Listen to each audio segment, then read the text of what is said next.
Divine Grace, Srila Bhakti Raghava Swami Maharaja ki Jai, Nanta Koti Vaishnava Vrinda ki Jai, Skandiviti Founders Areas Divine Grace Srila Prabhupada ki Jai, Namasarya Srila Haridas Thakur ki Jai, Samavata Bhakti Vrinda ki Jai, Harinam Sankirtan ki Jai, Ramdas Bhagavatam ki Jai, Vaidika Gaur Sivanam, all glories be Samadhavati. All glories be Samadhavati. Just Lord, when there was a someday. All glories to Sri Guru and to Sri Gauranga. All glories to Sri Prabhupada ki Jai. Om Ajnanatimirandasya Jnanandjana Shalakaya Chakshurunmilitam Jena Tasmai Shri Gurave Namaha. Sri Chaitanya Manobhisam Stapitam Jena Bhutale Swayam Rupa Kadamahyam Dadati Swapadantikam Vandeham Shri Guru Shri Yuta Padakam Shri Gurun Vaishnavamscha Shri Rupam Sagradatam Sagana Raghunathanvitam Tvam Sajipam Sadvaitam Savrutam Parijana Sahitam Krishna Chaitanya Devam Shri Radha Krishna Padam Sahagana Lalita Shri Sakanvitam Scha. Hare Krishna Karuna Sindhu Dinabandhu Jagatpate Gopesha Gopika Kanta Radha Kanta Namostute Tapta Kanchana Gaurangi Radhe Vrindavaneshwari Vrishabhanu Sute Devi Karanami Hari Priye Vansakalpatarubhyasya Kripa Sindhubhya eva cha Patitanam Pavanebhyo Vaishnavebhyo Namo Namaha. Jaya Sri Krishna Chaitanya Prabhu Nityananda Sri Advaita Gadadhar Srivasadi Gaur Bhakta Hare Krishna, Krishna Krishna, Hare Hare, Hare Rama, Rama Rama, Hare Hare. Someone can get one tissue on the top, yeah, of the water. Okay. Everyone can kindly fold your hands and repeat the following two short mantras. Om Namo Bhagavate Vasudevaya. Om Namo Bhagavate Vasudevaya. Om Namo Bhagavate Vasudevaya. Om Namo Bhagavate Vasudevaya. Om Namo Bhagavate Vasudevaya. Om Namo Bhagavate Vasudevaya. This second mantra you have to hear attentively and try to repeat. It's very short, but new for probably most of you. Om Surabhyay Namaha. Om Surabhyay Namaha. Om Surabhyay Namaha. Om Surabhyay Namaha. Om Surabhyay Namaha. Om Surabhyay Namaha. Mukam karoti vasaram pangum langayate girim Yakripat maham vande Sri Gurum Dinataranam. Yakripat maham vande Sri Gurum Dinataranam. Hare Krishna. Hare Krishna. So yes, Hare Krishna. Okay. Welcome to everyone to this evening program.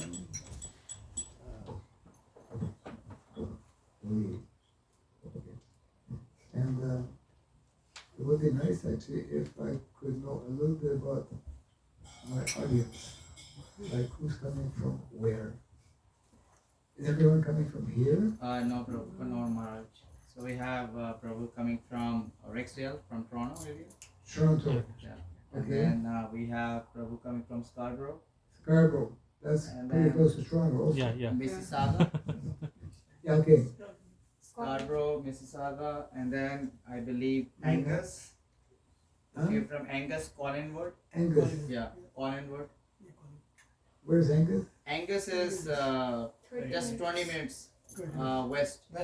West. 20 minutes west of here. Yeah, Collingwood is about 45-50 minutes west. west from here. Okay, and everyone else mostly from here. Yes, Maharaj.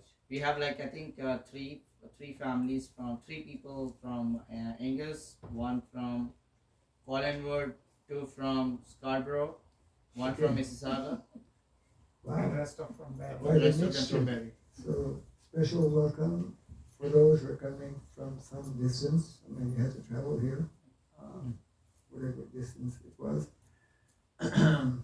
It kind of like, I mean, hopefully one day I can visit most of those places, if not all of them. Yeah. Yeah. What's happening within our society is that, and it's really noticeable if one travels a little bit. There's new centers popping up here and there in many places, which is good, of course. This is part of the mission of Lord Chaitanya Mahaprabhu and the desire of our founder, Acharya Srila Prabhupada. It's it's a wonderful experience, whether we are just recently, newly coming in contact with what Srila Prabhupada has coined as Krishna consciousness, which needs to be unwrapped again and again because everything is contained there. And even for those of us who have been around for quite a few decades now, I mean, those disciples of Srila Prabhupada who are still present and active in different ways according to their respective situations, have been around for, well, some of them getting close to 6 decades. More and more over, like I had the good fortune of, I guess, celebrating my golden jubilee last year. So, and so many of my god brothers and god sisters are still chanting Hare Krishna. It's not something that we do just for a few days, a few weeks, or months, or even a few years. It's meant to be, consciousness, a whole lifetime kind of commitment. And not only one lifetime, it's meant to be an eternal commitment. Yeah, because the whole process of bhakti devotional service, as Srila Prabhupada nicely explains, is just not from this material world, isn't it?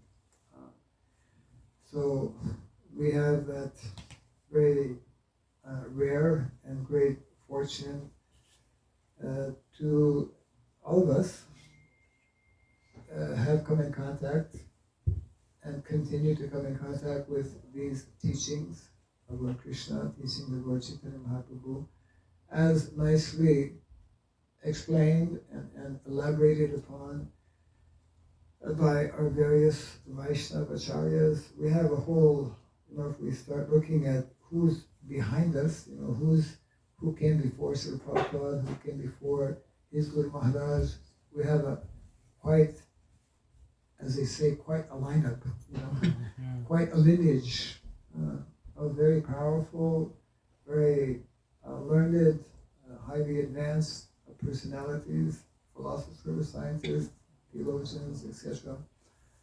And that's what Vedic knowledge does, actually, when we come in contact with the Vedic teaching, Vedic knowledge. It is unending, because Krishna is unlimited. We will never, that's one of the beauties of Krishna consciousness. It's like we have things to learn, to understand, to realize, to appreciate for a whole of eternity. Because the glories of Krishna, Advaitam Achyutam Anadim Anantirupam, Lord has unlimited forms, unlimited incarnations, unlimited pastimes, some of which he manifests on our tiny little planet. We're like the smallest planet in the universe, and somehow Krishna likes our place.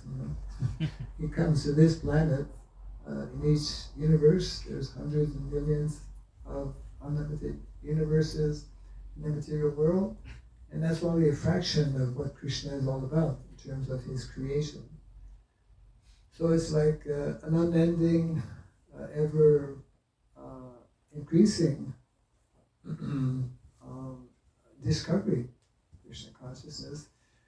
And it's amazing that even after, we think, I've been chanting already 10 years or 10 months or whatever.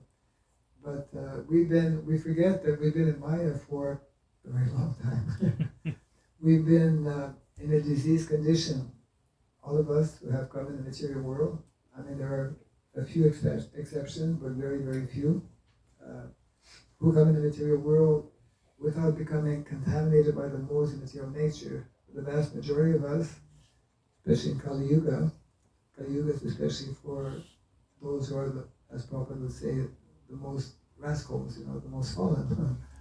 And therefore, we forget that we have been in this disease condition. What's our disease condition? Forgetfulness of who we are, forgetfulness of Krishna, forgetfulness that we actually don't belong in this material world, because we are eternal spirit souls who belong to the eternal spiritual world. And that's what this human form of life is all about, to begin reviving this understanding, this consciousness. And there's a whole process which is nicely given to us by the acharyas, the teachers, given in our Vedic literatures, especially Bhagavad Gita and Srimad Bhagavatam. I'm on a tour right now. I guess we're all touring in some way. We're all on the journey. But I'm on a particular tour, 3-month tour that I started from India. Most of my devotional career has been in India. That's why I haven't come to Barrie very often, or other places, even though I'm from Northern Ontario, more north than this place, more north than North Bay, and more north than Sudbury and whatnot. Anyways, I tell people sometimes who don't believe where I come from, I tell them, actually, I was born in a place where not too far away there's a train that goes north. Yeah. And the name of that train is the Polar Express. Okay. You live in the north. But it's Krishna's, inconceivable mercy that even people who live, close to the North Pole, practically, and even nowadays, there's people, there are people in Siberia. Siberia is like the coldest place on the planet in right now. There's people chanting Hare Krishna there. Yeah. I mean, we know like less than 0.001% of what's going on in the world of Hare Krishna around the world. Even though we have like ISKCON News and then different social media is there. But there's a whole phenomenon that started 500 years ago, and that, it's like in our lives, right? Things sometimes go up, sometimes go down, things progress, sometimes seems to regress. So for a number of years, actually for a few hundred years, Mahaprabhu's movement practically came to a halt. The pure teachings were practically lost, they were distorted.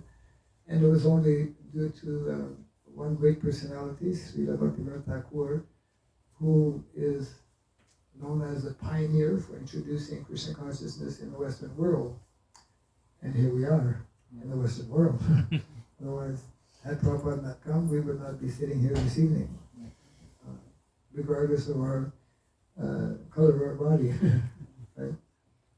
So I'm on a tour which I just want to share with you briefly, because some of you have come from some distance, so I want to keep a little bit of time. I'll speak for about 20 minutes, actually. So you have to listen real careful. Because if you miss the 20 minutes, you missed it. Then I want to leave a little bit of time for some comments or questions, right? And then some additional time for meeting any devotees who have any particular whatever, So we have a bit of a tight schedule, and so let's try to use it properly. In these 3 months, I'm presenting a theme which I feel, and I'm convinced, it's not really my theme, it's Prabhupada's theme, that it is, especially at this time, extremely timely and urgently needed for all of us to understand the significance of this particular theme. The theme is make Vrindavan villages. Make Vrindavan villages. On a number of occasions, Srila Prabhupada spoke about creating Vrindavan. We know from Shastra, so much of importance is given. Srila Rupa Goswami, the Nectar Devotion, Nectar of Instruction, speaks of the glories of Mathura Vrindavan, Sadhu Sangha, Nama Kirtan, Bhagavata, Sravana, Mathura Vasa, Srimurtira.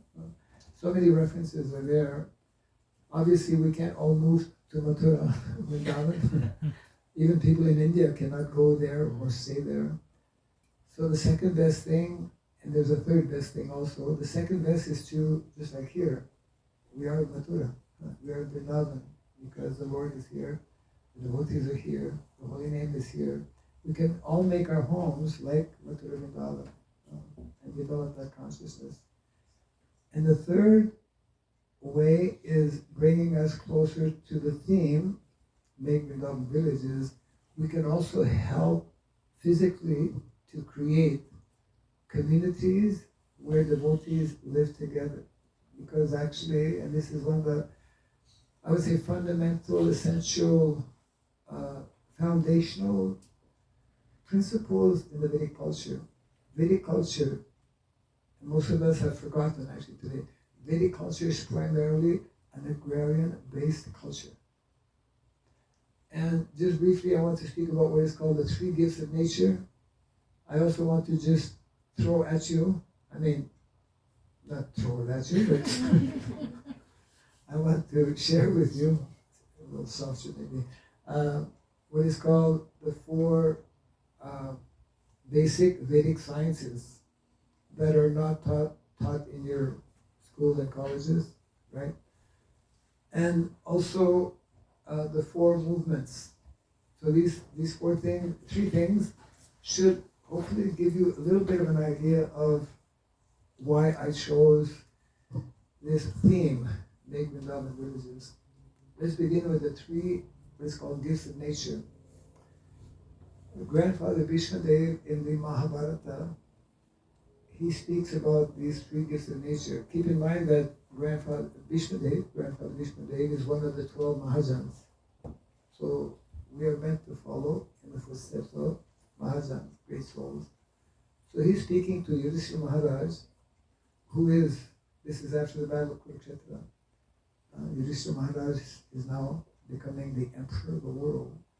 And Grandfather Vishnudev is telling him that the Lord has actually given to the whole of humanity three gifts by which, if we nicely protect, nurture, and even worship these three gifts, we will live happily.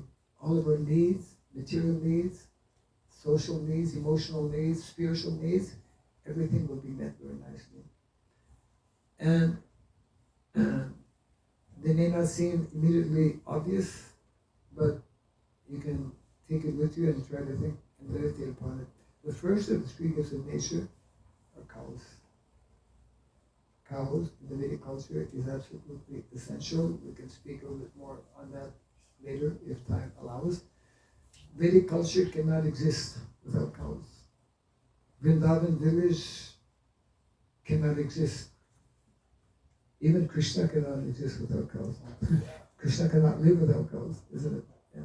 And there's a whole, that's connected actually with what is called Chaturvidya.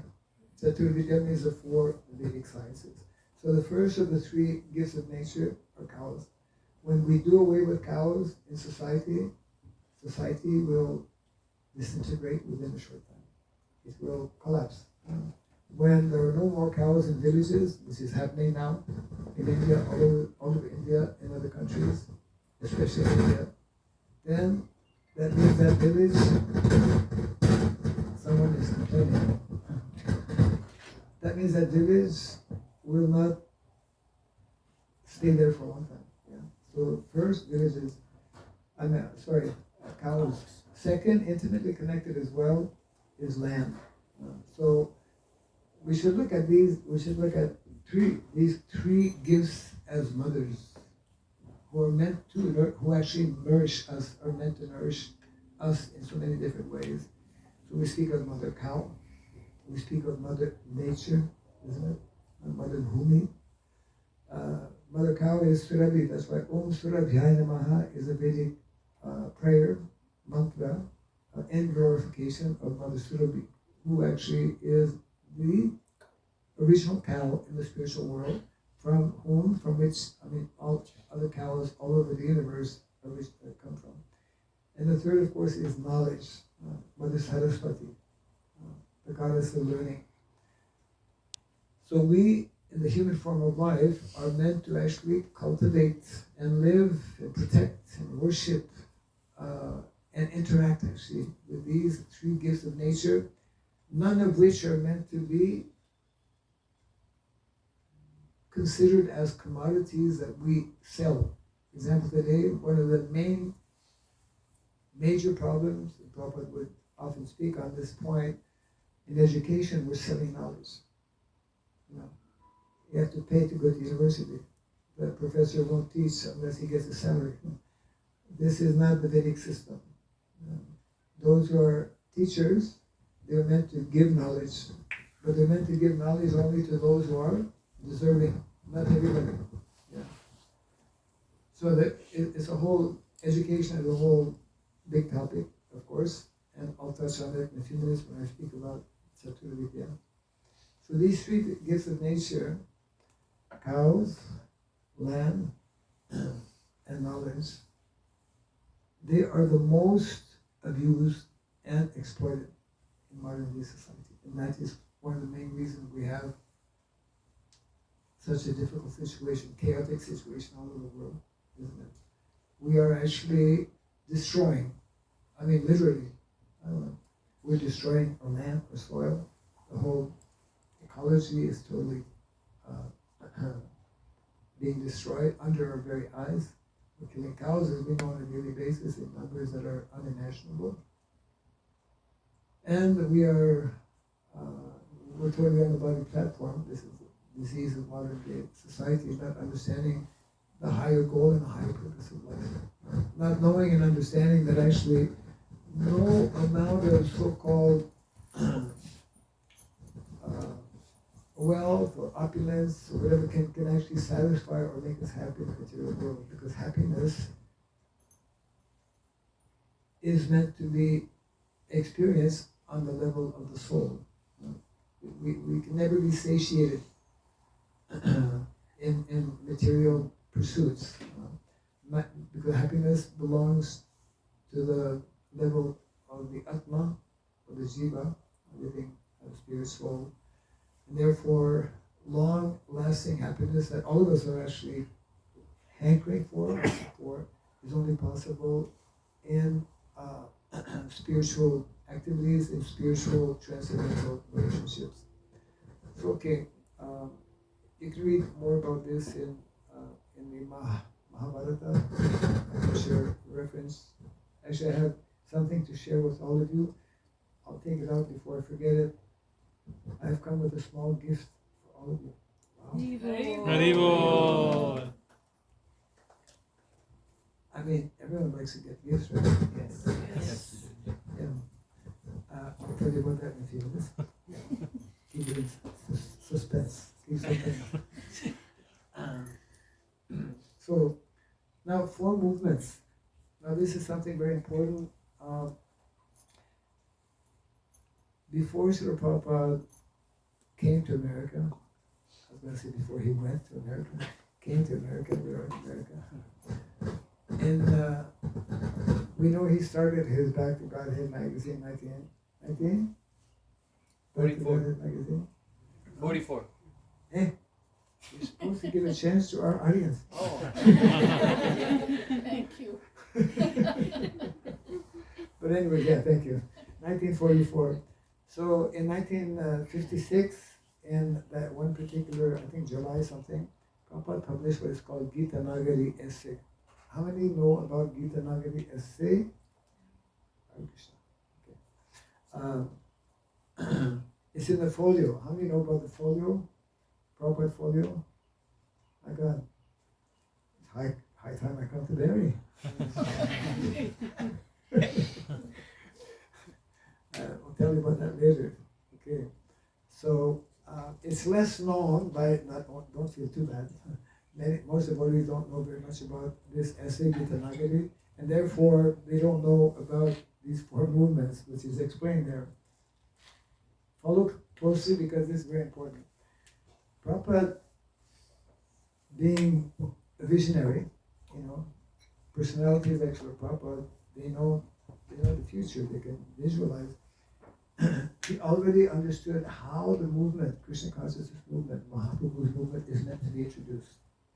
So he speaks about what is called 4 movements. The first movement, he called it Sankirtan movement, in reference to the holy name and books. Isn't it? Chanting the holy name, distributing books. That's how we attract people. Second movement, Prabhupada called it temple worship movement. You need a place to congregate when people come to know a little bit about it, they want to know more. Second. Third is called spiritual initiation movement. When people come to a temple, either they visit or they stay, they need to be trained, they need to be educated in the whole philosophy. And those who are very committed or serious, more serious, they want to dedicate themselves actually, because they understand that actually this is the purpose of life, and they want to become full-time devotees, not necessarily living. One can still be a full-time devotee means fully involved, fully committed by living outside. That's not a problem. So that's the third.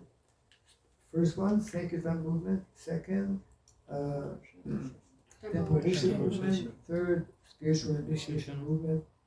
And now the fourth one, Prabhupada called it classless society movement. I'll explain briefly. By classless society, Prabhupada was referring to what is called Daiva Varnashrama Dharma. Classless society means we don't do away with the Varnas or the Ashramas, but the Varna and Ashrama system is an eternal system. You should know. Whenever the material creation is manifest, that system is there, because that's the perfect and ideal system to help us actually become Krishna conscious. Yeah. So that means that actually in Daiva Varnashrama, or the divine system of Varnashrama, everyone, whether one is a Brahmana, Kshatriya, Vaishya, or Shudra, is a devotee of Krishna. He's practicing Krishna consciousness. And everyone, by that practice of devotional service, can become a pure devotee. Whereas when that element is missing, when bhakti element is missing, it becomes what is called asuric varnashrama. Varnashrama that is in different ways contaminated, impure. So Srila Prabhupada actually, he introduced all of these four when he came to the Western countries. But in the last days, and even before that, he mentioned that I've only been able to introduce the first three. There's 50% of my mission that is remaining, and that is to introduce Varnashrama Dharma, which means that actually Krishna consciousness is meant to take us beyond simply being connected with the temple. The long-term goal and objective is that we live together in communities, as Vedic culture is teaching, as Krishna demonstrated in Vrindavan. So Vrindavan village is actually our model, is our model of how we should be living. And why? Now I'm coming, and I'll finish on this point. The four, what is called Satur Vidya, the four Vedic sciences. In our ISKCON society, we mainly deal with the first one. And maybe the last one. Not maybe, we also deal with the last one, but not as extensively as we should. You understand as I introduce these. Any Sanskrit scholars in the audience? Raise your hand. Who knows a little bit of Sanskrit? People who know Sanskrit always try to lift their hand. But we don't know now. Anyways, I mean, those from India probably will know some of these terms. The first of the four sciences is called Anvikshiki. Anvikshiki means the science of philosophy. In the Western world, it's called metaphysics. Metaphysics. So the science of philosophy is like the beginning. Second science is called Trayi. Trayi means the science of education for training brahmanas, for training individuals, and there are 14 what is called Chatur Dasa Vidya, 14 standard books of knowledge that is normally taught in Gurukula, traditional Vedic system, formal educational system. Academic education is Gurukula, the Vedic culture. The third science is called Dandaniti. Dandaniti means the science of politics, the science of good politics. There's a lot of politics in Kali Yuga. Most of Kali Yuga is like bad politics that continues today, and therefore the whole world is like a total mess. So there is, Krishna is the greatest ever to exist politician. Right? He's recognized as being the best politician. If you want to learn about politics, we have to study Krishna. We want to learn about psychology. Bhagavad Gita is the best book on psychology. Yeah.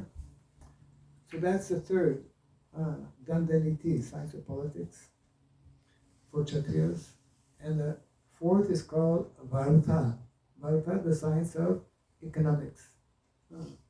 And Vedic economy is very clearly defined as being Krishi Goraksha Vanijam Vaisha Karma Swabhavajam. The most scientific and most sustainable and simple economy is based on natural agriculture, Krishi, and Goraksha, protection of cows. The residents of Vrindavan, that's what they follow, isn't it?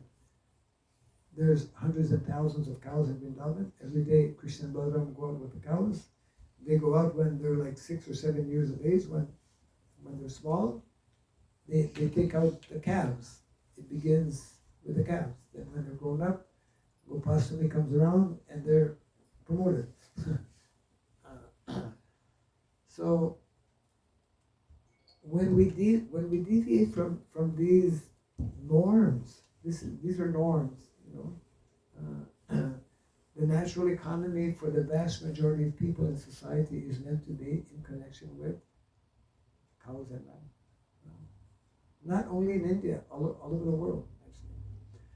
So therefore, Prabhupada would explain and remind us how modern day society is a major deviation, is all artificial, and therefore cannot remain. It will not remain. And therefore, Srila Prabhupada wanted us, even in America, I mean, we are living in North America. US is there, Canada is there. And even in America, Prabhupada was telling his disciples, you American boys and girls, you introduce systematically the culture for Brahmanas, Brahmana culture, and also Kshatriya culture. If you can introduce these two cultures, then the whole of America and the whole world will be saved. So in Mayapur right now, I'll just finish on this point. With a group of devotees, we're developing what is called Varnashram Resource Center. And I'm coming to my gift in a few seconds here. Varnashram Resource Center. We have like 1.5 acres of land, and we already have a small temple with Krishna Balaram, because Krishna and Balaram, they are the Krishi Goraksha Acharyas. Balaram with his plow, he is in charge of the agriculture department in the world. And Krishna plays his flute, and therefore that's how he especially attracts the cows. Cows especially, cows, did anyone ever live with cows? Did anyone ever see a cow? Yes. I mean, a live cow, not just a picture. I mean, some people probably have never come in contact with cows in the Western world. We're so disconnected with cows. It's like, and Krishna's plan for all of us to help us become happy,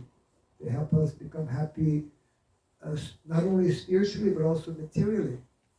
Because look at the lives, look at the activities of the residents of Vrindavan. They are the most advanced, Brajavasis, they are the most advanced spiritually, isn't it? The glories of Vrindavan are sung by all the devotees as being the highest and most, profound of pastimes. So they're the most advanced spiritually, and they're also very opulent materially. Yeah? The Matajis have golden bracelets. How many Matajis wear golden bracelets? No. No. I mean, yeah. They have silk saris, golden bracelets. I mean, they even decorate their cows with gold. We can't even decorate our body with gold. Well, anyways, so it means when we follow the principles of dharma, and That's a whole other topic we could discuss at some other time possibly. But there is what is called spiritual Swadharma. Jiva Swarabhoy Krishna Nityadas, that is spiritual Swadharma. The duty and responsibility for all living entities is to engage in the eternal loving devotional service of Krishna. That is spiritual Swadharma. Then there is material Swadharma, that is connected with these Chatur Vidya, that is connected with Varna and Ashrama, and this lifestyle, village lifestyle, agrarian lifestyle. So, modern day society, since the days of the Industrial Revolution and the days of the French Revolution, we have to look a little bit of history to find out why we are where we are today. Things have happened in the past that have made things the way they are today. So the whole Industrial Revolution has thrown the whole of society, especially Western society, everyone wants to imitate Western society by simply focus on more and more industry and factory and machines, etc. The whole material consciousness, the goal of life is simply to increase, surround ourselves with facilities, material facilities, thinking that we will be happy in this way, but it's actually a big illusion, unfortunately. So these are just a few what we call pieces of food for thought. And here's a gift. You ready for my small gift? My small gift is actually this magical card that I have. I will tell you about my magical card. This Swami carries a magical card.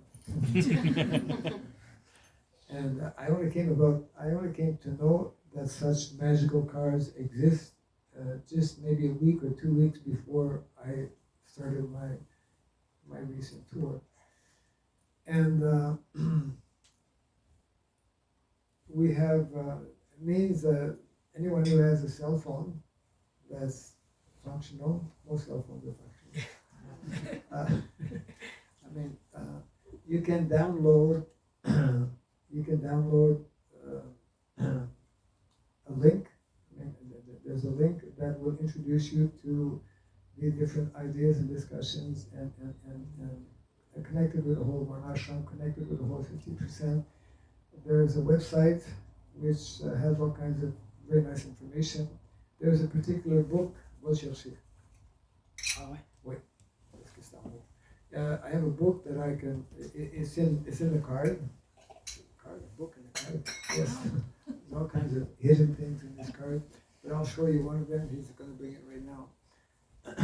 There's a book which is having a compilation of all major statements made by our founder Acharya regarding Varnashram.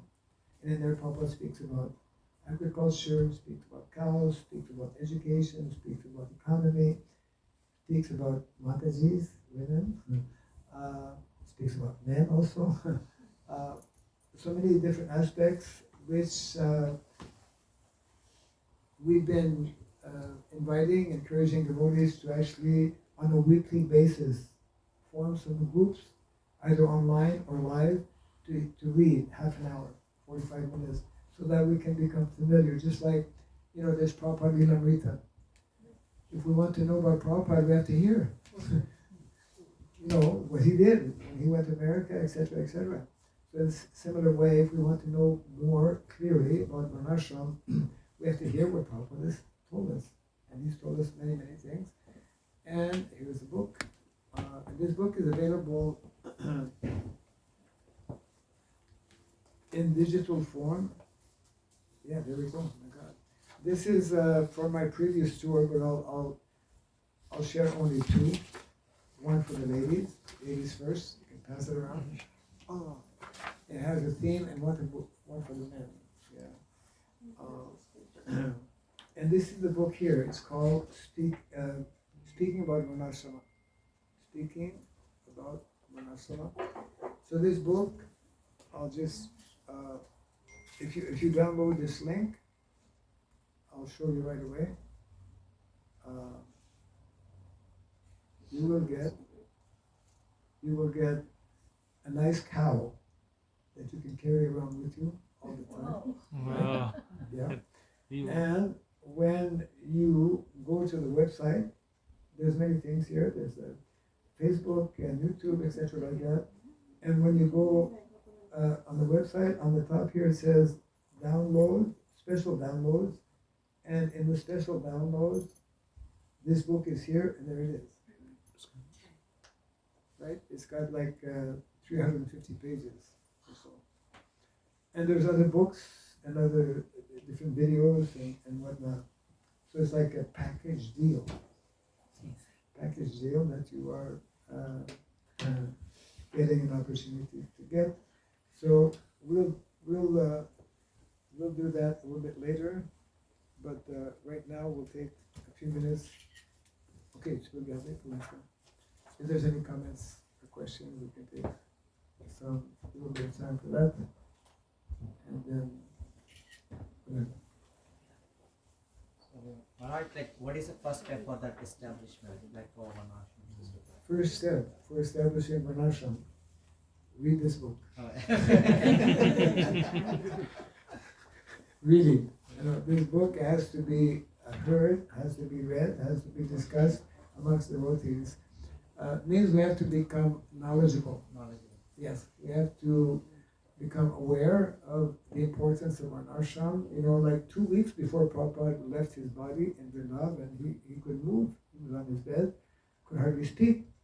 But he actually, again, mentioned how it is so difficult nowadays because people are caught up, especially in the mode of passion and ignorance, and therefore to rise above the mode of passion and ignorance, to become situated in the mode of goodness, Varnashrama is necessary. So regardless of where we are, regardless of what we do, regardless of who we are, we can begin. And in addition to this book, there's a lot of other information in, I'll put it back here, I'll take it out, in my magical card. So it begins just by hearing, just like the whole process of Krishna consciousness also, Sringatam, Sokata, Krishna, by hearing, understanding, discussing, and then you can be in contact with people. There's a ministry, we have a ministry in India for promoting Varnashrama. We have this project that I'm involved with also, which happens to be in Mayapur.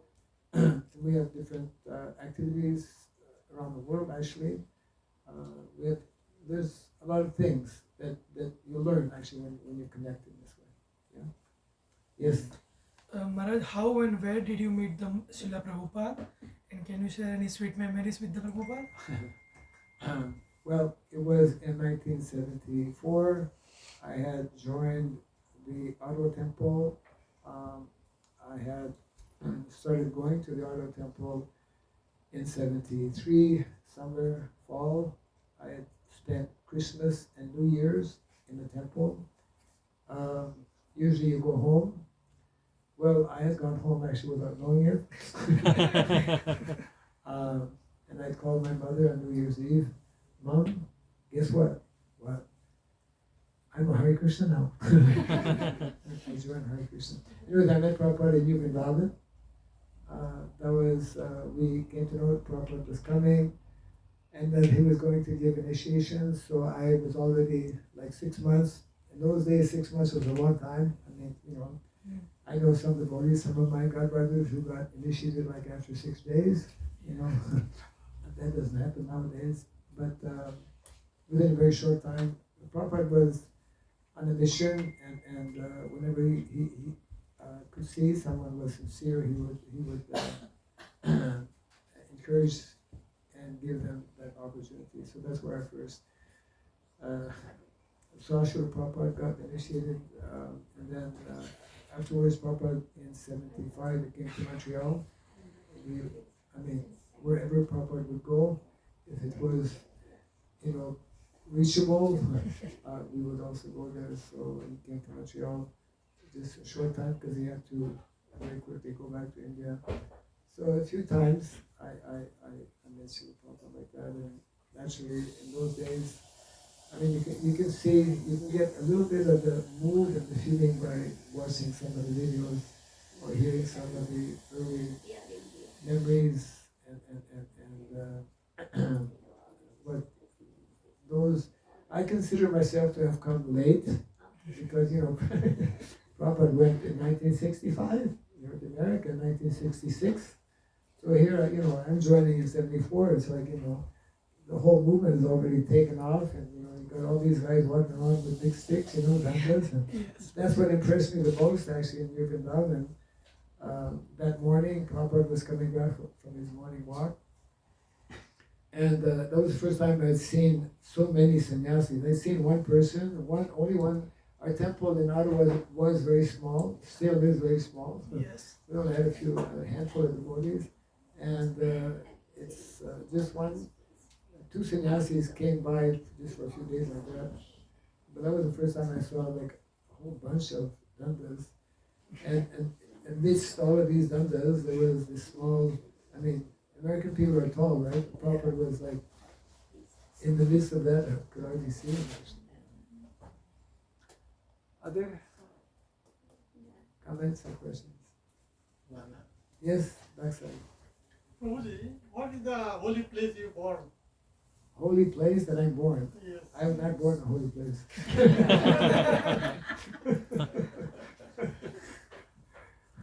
If we make a temple in that place, it might become holy. But you spreading all the messages for the holy, right? The holy messages. Well, That's why I'm thinking. we're trying to follow in the footsteps of our founder, Acharya Srila Prabhupada. He was born in a holy place because the whole of India is holy. And Prabhupada was born in Calcutta, of course. And regardless of where we're born, if we're fortunate to come in contact with this knowledge, this culture, then we can make our lives perfect. And wherever we go, and where people take up to this practice, that place also becomes a holy place. So in this way, the whole world gradually is becoming a holy place. Actually, I also belong from like Ottawa Temple. I was there, so that's why I heard like so many glories of your name from Lakshmi Moni Mataji. Like she quite used to say about Who? Lakshmi Moni Mataji. Oh, I Yeah. sure just a few days ago. Yeah. Yeah. Wonderful soul. Yes. You have to speak loudly because your voice is barely coming here and it's probably not at all going there. Hey, why don't you come up a little bit? Yeah. A bit more. Good exercise. Yes. Well, my question is like in the Varnashram system farm communities, so many families wants to join, but the main problem is I don't know, it's my fate or something. Send me the list.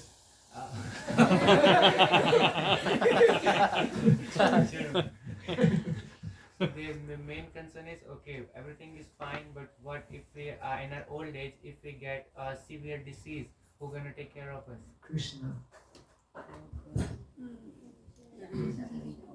You see, that should be the least of our concerns. We learn to depend more and more on Krishna. Disease does not only come in old age. There are many people who get disease and who also die before they never become old, when they're young, isn't it? So we all have our karma in so many different ways to deal with. The beauty of a community, when there's a community of devotees who are living together, sharing together, advancing in Krishna consciousness together, then one of the fundamental aspects or principles is caring for one another, isn't it? So the best place to be in old age is amongst devotees who are understanding about Krishna consciousness And that is the best kind of support, as Prabhupada himself would explain, that in my last days, please don't take me to a hospital. Don't take me to a hospital. And that's what happened also. I mean, Prabhupada was in Vrindavan and surrounded by his devotees. Some medical attention was there, but Prabhupada was, his real medicine was the holy name. and the loving affection of his surrendered devotees. So, this is what Srila Bhaktivinoda Thakur also explains, how the best place to be in the material world, the safest place to be, is that place where the holy name is chanted, where the devotees are performing devotional service. And also, those who are practicing as devotees, they know that, we are preparing ourselves to one day leave this body, because we're living in Mrit Loka. The place of death, material world is that place of death, birth, death, old age, and disease. So all of our activities are preparing us for that eventual moment, and when we are properly prepared, it's not a big deal. As majority of people cannot actually properly handle that situation. Yeah. Is there a plan to have an eco village here in North America? We want to have eco villages in every village. Yeah, but Well, we're developing one in Sharanagati. Sharanagati is called Sharanagati Village. It's spread on close to 2,000 acres of land. I have a small project within that community called Vedic Eco Village. We're developing close to 100 acres of land within that larger piece of land.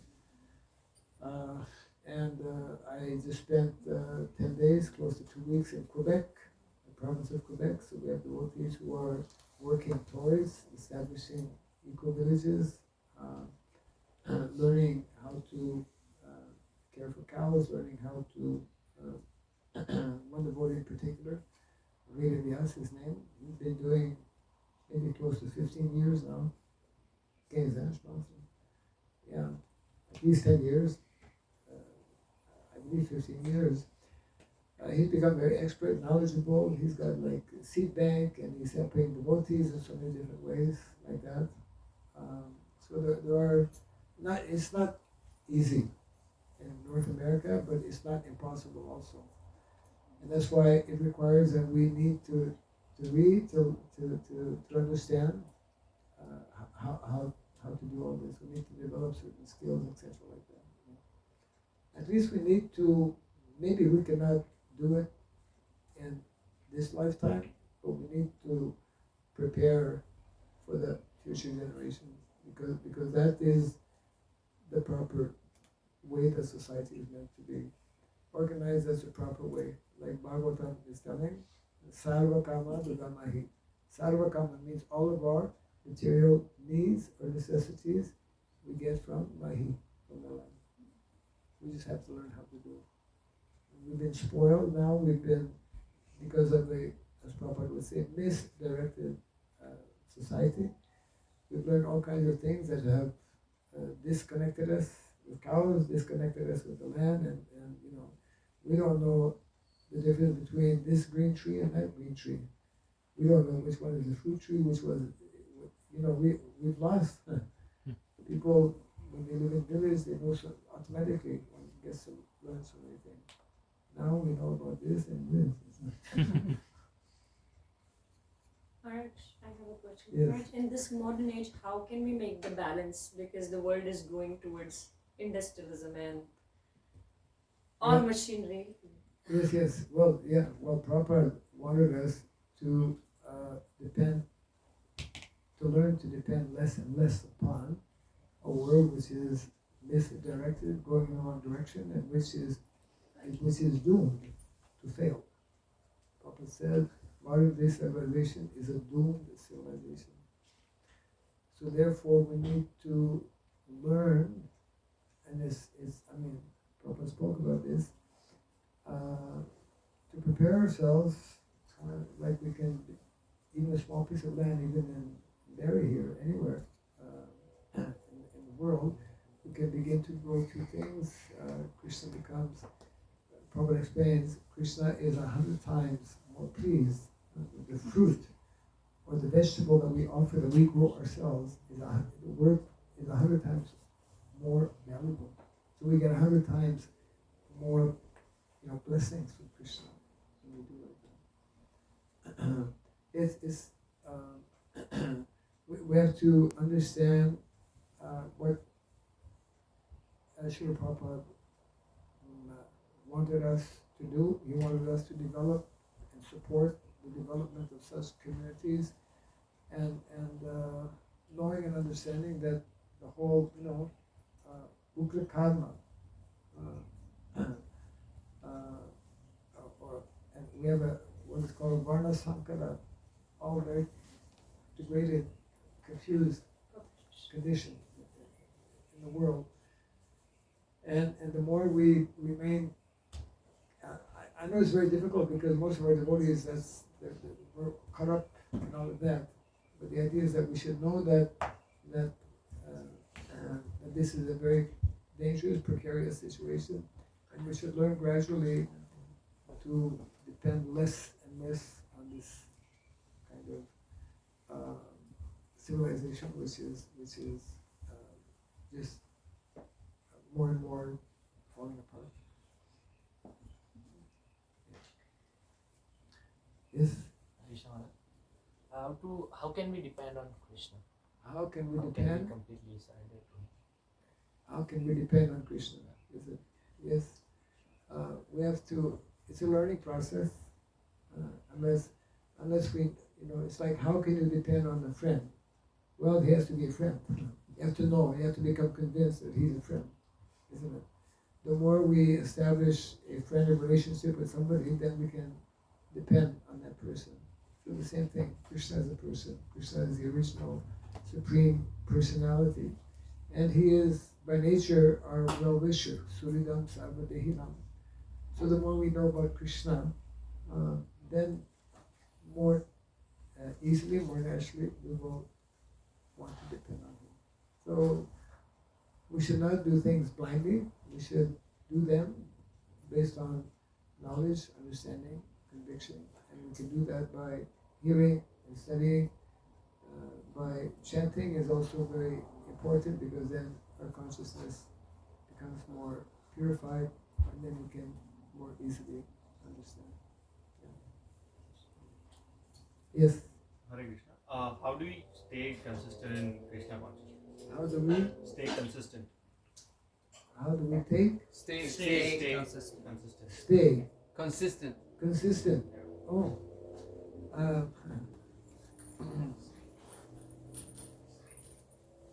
We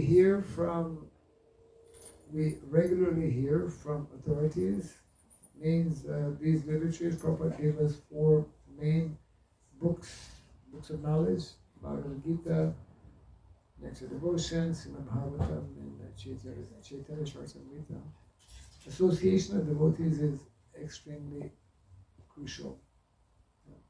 Regular association, regular hearing will help us to actually become steady in our practice.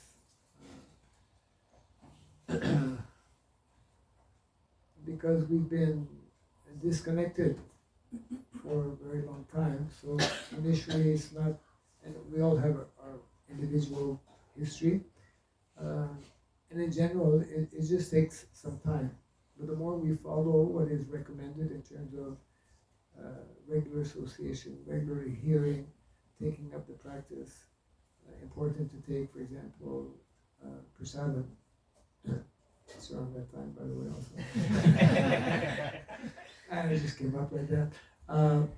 Then the more we follow these things, then it will become easy. It will become, everything is based on Yes. What was the first thing that made you connected to Krishna consciousness? First thing that made me connected with Krishna consciousness. Well, I only came to know what Krishna when I went to my hometown library in Timmins. I had already completed my education. I was already working as a social worker. I had left that actually after a couple of years, not being happy. And, like all young people, what's this world all about? What is I supposed to do? Etc. So I thought, let me go to the library and try to find a good book. I had been reading here and there, and I found a book. The title of that book was The 100 Best Books in the World. I said, wow, there must be a good book here. That was the title. So I opened the book, and, going through the pages, and then I came upon Bhagavad Gita. I had never heard about Bhagavad Gita. I never heard about Krishna. So I read that. I said, wow, this sounds interesting. So I left the library and I went to all the book stores I could find in Timmins at that time. There weren't so many. None of them even heard about Bhagavad Gita. There was no Bhagavad Gita, so I told one guy, listen, you try to order one for me, right?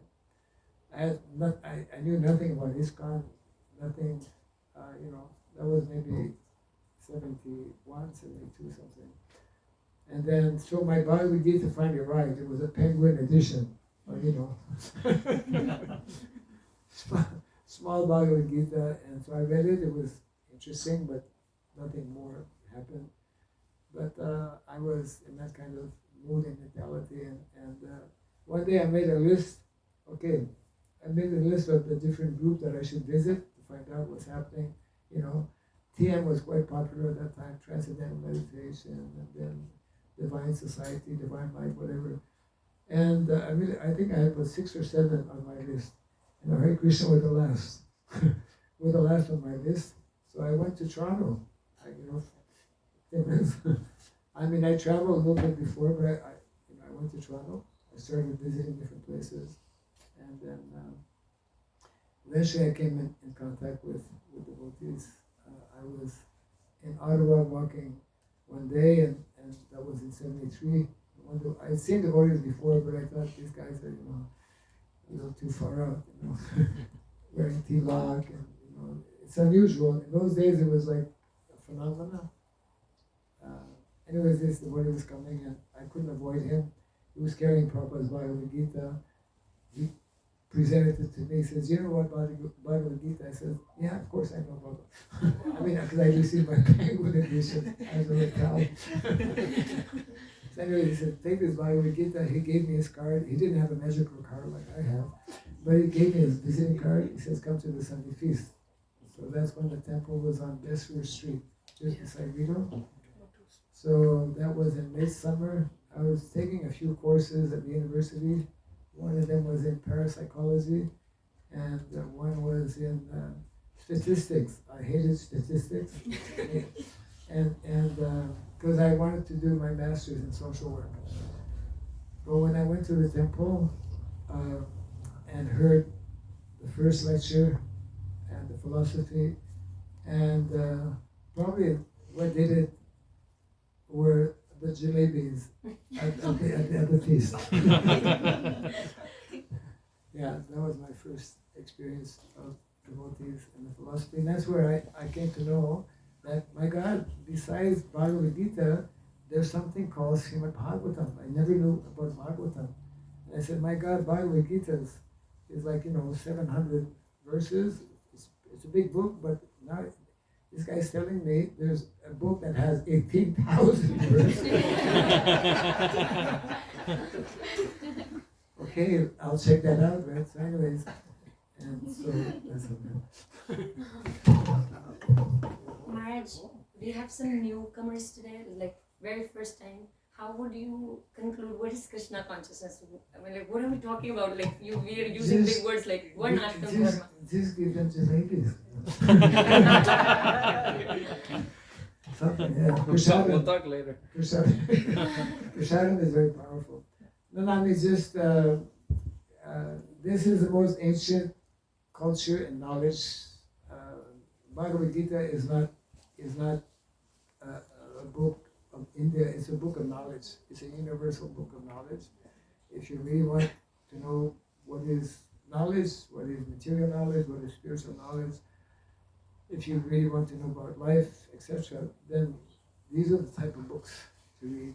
You know, I mean, I started reading Bhagavad Gita and and Srimad Bhagavatam. These are the type of books I used to read. Science fiction, like we all do, I guess, but there's no comparison. Maharaj, one question.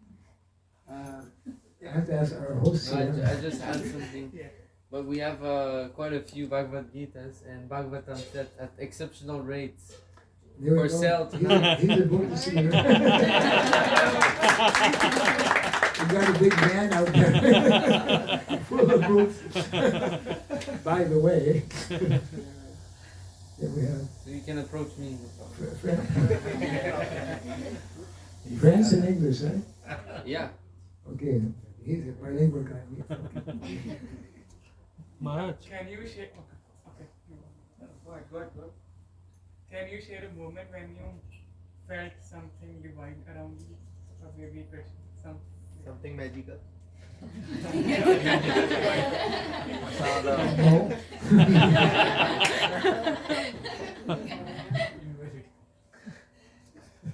Tonight, during the arti. Krishna consciousness is actually all about magic. But it's a kind of magic that is available and possible for everyone. You just have to stick around a little bit and the magic will start to happen. Maharaj, how do we know what is our varna? Like, That's a very it's a good question, and there's an answer also. For every good question, we have good answer. Yeah. There's a whole scientific process by which to identify one's varna, and it can be more easily known or understood when we live in a more natural environment, which is village environment. So there are ways to do that. We have a first question from the Mataji side. Yes. Maharaj, what is the role of a woman in Varnashram? And how can a woman in Varnashram serve her husband better? The role of women and the role of men actually is to learn how to serve more and more in our respective positions, and ultimately how to please Krishna and how to please what is dear to Krishna. Brahmanas are very dear to Krishna. Cows are very dear to Krishna. The land, nature is very dear to Krishna. Vaishnavas are very dear to Krishna. So it's the same for all of us. All of us, we are meant to learn this. That's what bhakti is all about. The essence of bhakti is seva, service. And there are nice guidelines that are given in the 7th canto of Bhagavatam, from chapter 11 to 15. 5 chapters are the detailed explanation given by Narada Muni. And I especially recommend those who are householders to study those particular chapters, which is in the purports to those chapters. Prabhupada gives very nice, very practical information. Yeah. Yes. You mentioned about the spirit matter. About spirit matter. Matter, yes. And we were talking about Madhuri asked the question, what is Krishna consciousness? Like a few days back, I was listening to one of the very advanced and very senior devotees who was sharing that when he first started, that time he knew nothing about Krishna and Bhagavad Gita, like you said. Yeah. And whenever there was some devotees, a group of devotees used to pass, he used to cross the road, come over Not just to be unusual. more safe and secure. Yeah, avoiding. Just trying to maintain a distance. And later on, he talked to one of the devotees. He didn't realize that he is a devotee. Okay. And that devotee talked to him about 2 hours, like they had a good conversation of about 2 hours. And the devotee told him, like, recited Bhagavad Gita without saying Bhagavad Gita or Krishna even once. So, like, I'm just taking that example and just want to get your guidance. If someone comes to, like, I don't have the knowledge of Bhagavad Gita completely to recite. I'm not that advanced. But if someone comes and asks me, what is Krishna consciousness?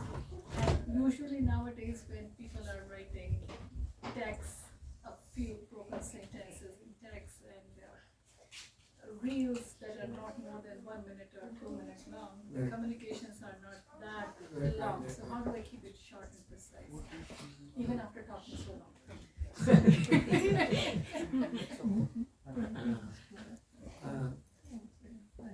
Each one of us have to develop skills to get, let's say, the message across, and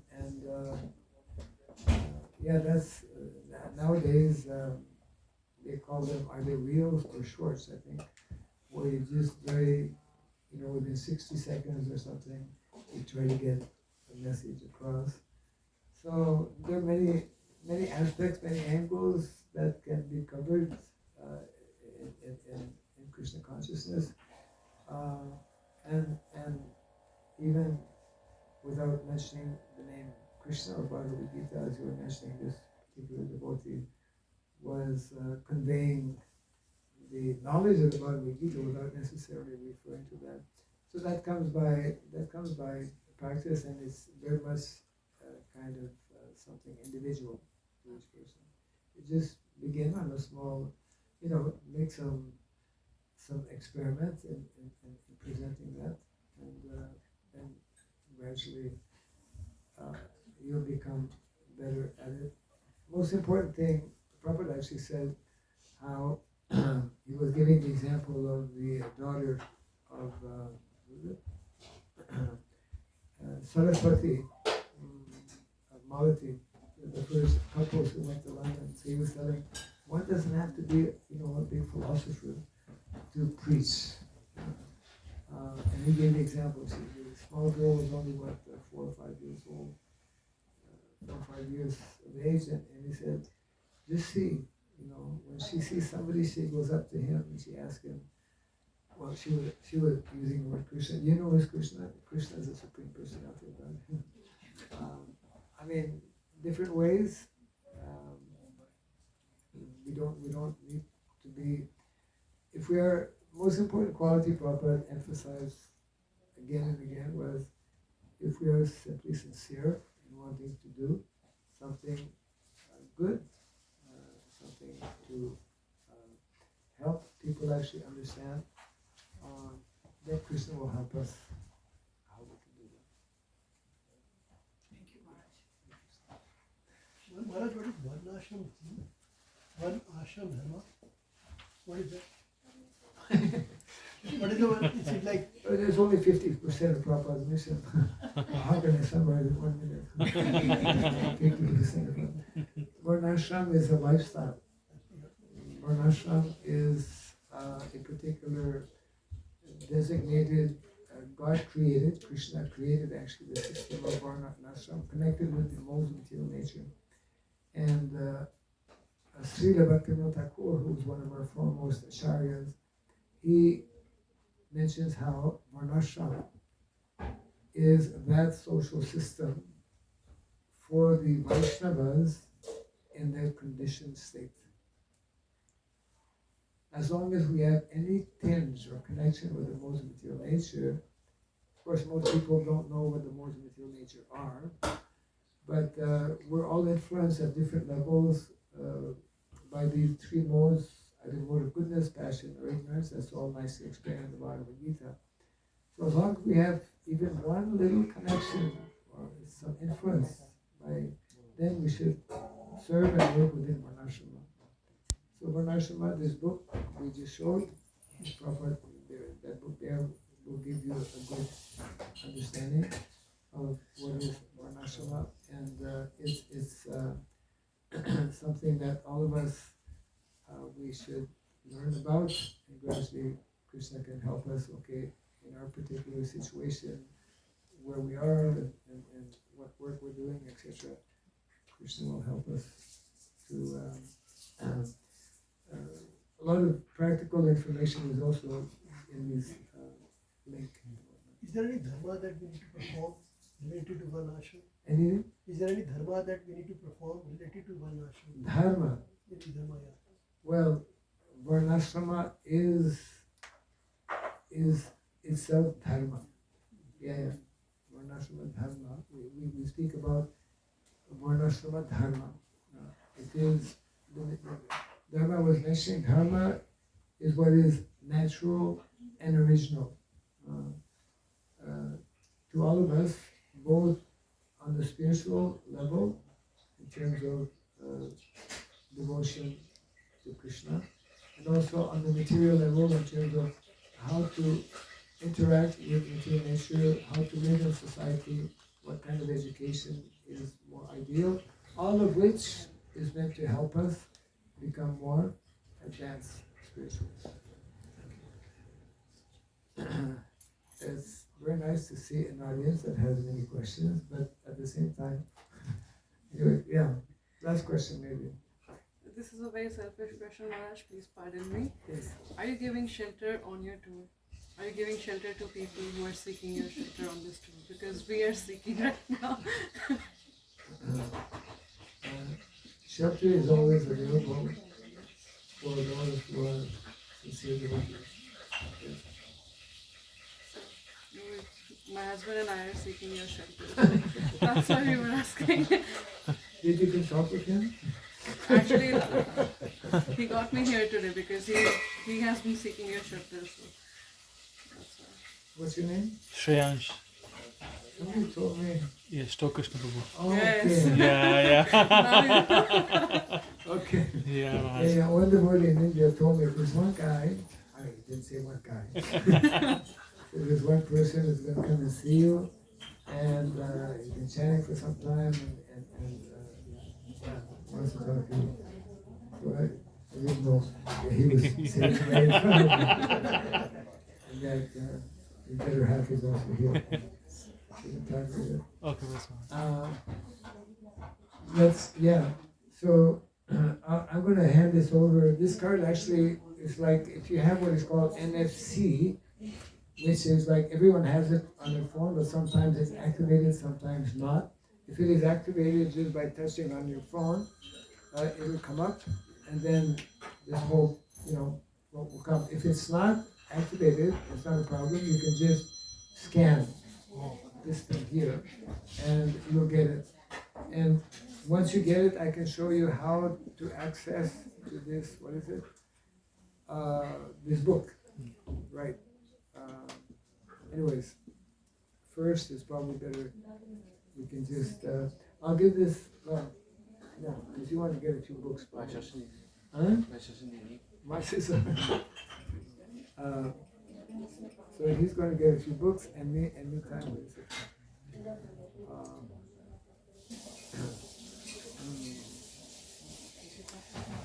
So our host can tell us what's the next program. I think we all know what the next program is. Very well. No? What is the next program? Everyone is anxious to know. Sorry, Maharaj, one more time. What is the next program? Everyone is What's on the anxious to know. schedule? Oh.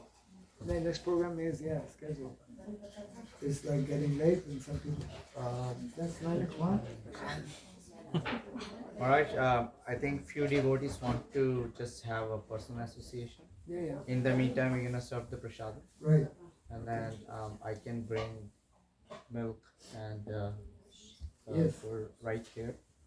And Well, where am I meeting people? it's over here, Maharaj. Maybe. Or maybe on the couch, maybe. Well, a place where we won't be walking over each other. Yeah, so it's gonna be at the couch. Yeah, right? Yeah. The prashad will be here. Yeah, prasadam will be here. Okay. So okay, I'll transfer there. Yeah. Prasad can be served. And then And actually those who want this connection, you can come and see me. Oh. Let's go. Okay. Jai Shri Prabhupada ki jai. Jai Shri Prabhupada ki jai. All the people. Miss Bhakti Raghava Swami Maharaja Ki jai.